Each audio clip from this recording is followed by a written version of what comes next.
Les avantages et les inconvénients de vivre sur plusieurs pays. On va en parler dans cette vidéo et je rappelle, sur cette chaîne, on fonctionne de la façon suivante. Dès que je reçois un commentaire ou un email en rapport avec la vie internationale, l'expatriation, le fait de vivre à l'étranger ou vivre à l'étranger une partie de l'année, on va en parler tiens aujourd'hui, d'avoir un couple international, des enfants multinationaux, de vivre en plusieurs langues ou une vie très connectée avec l'étranger. Si dans ce message, il y a une question qui est intéressante, qui est pertinente, il y a assez de matière pour que j'en fasse une vidéo, j'en fais une vidéo réponse.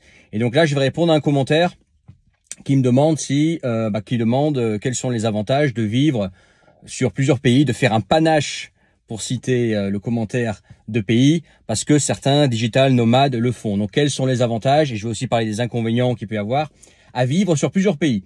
Donc, qu'est-ce qu'on sous-entend de vivre sur plusieurs pays? Ça veut dire que dans une période donnée, on va dire les 365 jours, une année, au lieu de passer toute l'année dans un pays, tu vas par exemple passer 9 mois dans l'année dans ce pays, 3 mois ailleurs, ou alors 6 mois dans l'année dans un pays et les autres 6 mois dans un autre pays. En fait, tu vas vivre sur 2 ou plusieurs pays dans l'année. Tu vas pas rester à un seul endroit. Et bien évidemment, ça a ses avantages.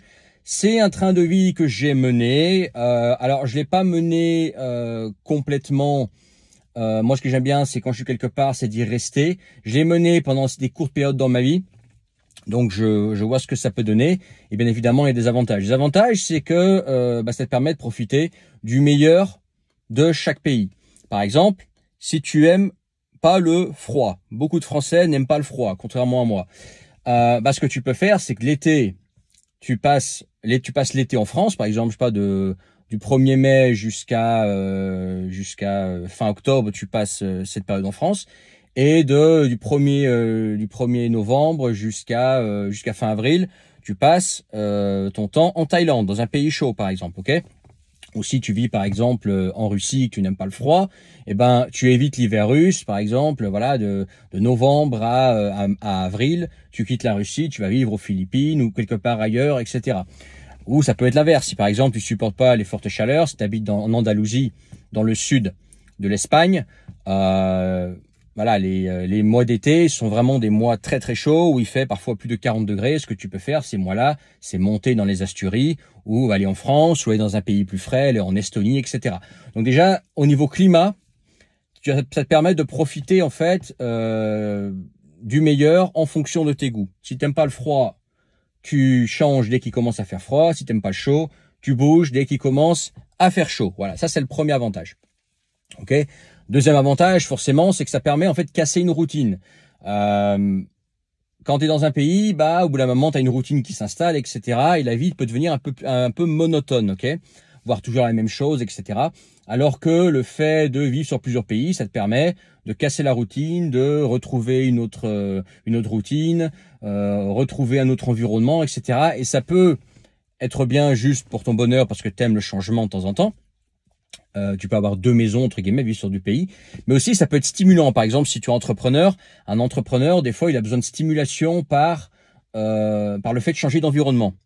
Moi, je peux te le dire en tant que créateur de contenu, le fait de changer d'environnement, de voir d'autres paysages, une autre ambiance, ça permet de stimuler le cerveau et faire plutôt stimuler ta créativité. Voilà. Donc, ça peut être bien pour un entrepreneur, des fois, de changer d'endroit, de faire des cassures comme ça dans sa vie pour relancer la machine, avoir des nouvelles idées, etc., revenir avec une nouvelle stratégie, etc. Ça peut être un avantage. Ça peut être aussi un moyen, un troisième avantage de vivre sur plusieurs pays. Si par exemple, tu as de la famille en France et que tu tiens à ta famille, mais tu veux quand même t'expatrier, ce que tu peux faire, c'est que tu peux passer 9 mois de l'année dans le pays dans lequel tu as envie de t'expatrier et 3 mois de l'année avec ta famille en France. Par exemple, le mois de décembre avec tes parents ou avec, je sais pas, ton frère ou les personnes qui sont chères.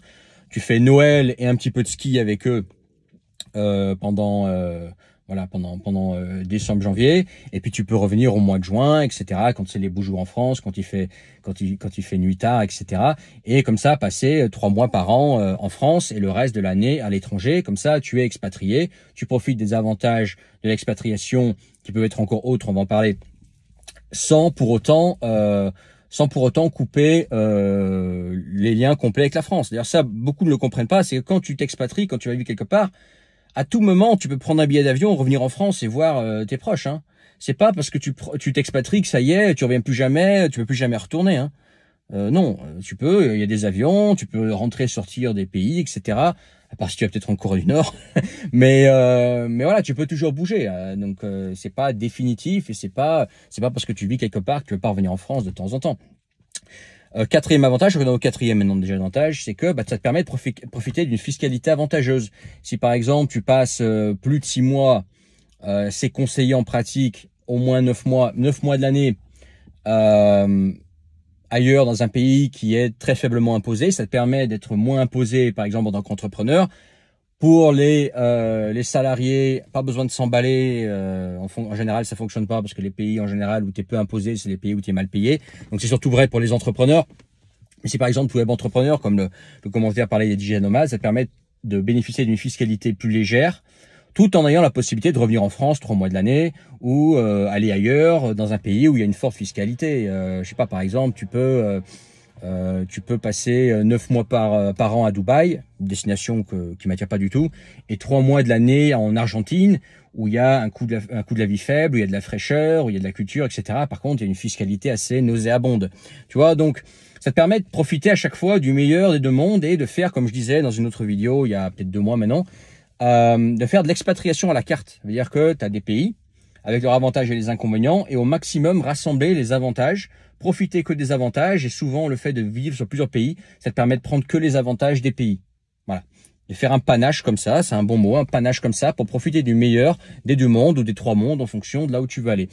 Et beaucoup de digital nomades font ça tout simplement pour des raisons différentes, pour les raisons que j'ai évoquées. Mais aussi parce que voilà, beaucoup de digital nomades, c'est comme ça qu'on les appelle, hein, c'est un petit peu comme les expatriés, comme le sopalin, tu vois, c'est pas comme ça qu'on devrait les appeler, mais bon, on se comprend, les digital nomades, tout le monde comprend un petit peu plus ou moins ce que c'est maintenant. Bah souvent que c'est des personnes jeunes et quand tu as 20-25 ans, bah voilà, tu vas de pays en pays, t'en as rien à cirer, tu vas avoir des aventures, rencontrer des nanas et voir du monde, voir du pays. Moi je l'ai fait, hein, j'ai voyagé dans plus de 50 pays dans ma vie. À un moment donné dans ma vie, ce que je voulais, c'était voir beaucoup de pays, etc. Effectivement, quand tu es libre géographiquement, que tu as un revenu indépendant géographiquement, dans la description le premier lien, tu recevras tout quand même si c'est vieinternational.com. Et ben tu peux vivre où tu veux, quoi. Tu peux vivre où tu veux. Tu peux rester autant que tu veux, aussi longtemps que tu veux, là où tu veux, quoi. Voilà les avantages, c'est que ça te permet de profiter de plusieurs pays et éviter les inconvénients, climat ou fiscalité ou autre truc qu'il peut y avoir. Bien évidemment, il y a aussi des inconvénients à ça, et j'en vois notamment un gros, c'est si tu veux fonder une famille. Si tu veux fonder une famille, que tu as des enfants, et qu'en tant que père, tu veux être proche de tes enfants, bah forcément, tu peux pas. C'est difficile. Du moins, c'est beaucoup plus compliqué de t'éloigner longtemps de ton pays principal, quoi. Peut-être que tu pourras voyager si ta femme elle reste à la maison, que toi tu voyages pour des raisons business, etc. Peut-être aller 3 mois dans l'année. Mais tu peux pas faire la moitié de l'année quelque part, la moitié de l'autre, parce que tu as la scolarisation des enfants, ils sont à l'école, etc. Donc ça aussi c'est un truc pareil. Si tu projettes d'avoir des enfants, voilà, pendant que ta femme est enceinte, même après l'accouchement, ta femme, il lui faut de la stabilité. Tu peux pas lui faire changer de pays tous les 3 mois. Si tu veux que voilà, déjà qu'elle tombe enceinte, mais aussi qu'elle soit bien ensuite après l'accouchement, tu peux pas lui dire ah ben écoute, tous les 2 mois on change de pays, puis on va dans des espèces de pays du tiers monde où je sais pas, on bouge, on fait des avions. C'est pas bon pour elle. Elle a besoin de stabilité. Donc dès qu'on parle d'enfants, ça veut dire stabilité et ça veut dire pas trop bouger. Donc voilà, faire un panache de pays, si tu projettes d'avoir une famille, ça, modérément, ça va bloquer, ok, pour plein de raisons, stabilité, école, etc. Puis pour aussi ta stabilité, etc.